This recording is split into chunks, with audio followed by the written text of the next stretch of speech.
Ah, diba? Woohoo! Nako, magsawa siya. Magsawa talaga. Sausaw suka ito. Pero guys, babalutin ko pa ito. Madali lang yun. Madali lang magbalot. Actually, ang sarap nito, no? Yung bang ano, huwag kang magkakanin para successful. Tapos sausaw mo sa suka. Talagang dinamihan ko talaga to.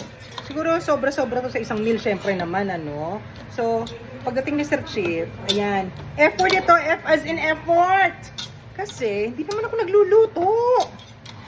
Ang talagang niluluto ko pag minsan, kung hindi ganito, talagang gustong-gusto ng mga coworker ko pag ako nagsimulang magluto-luto ng ano. Yung, ano din, lumpia din, pero ang laman, giniling.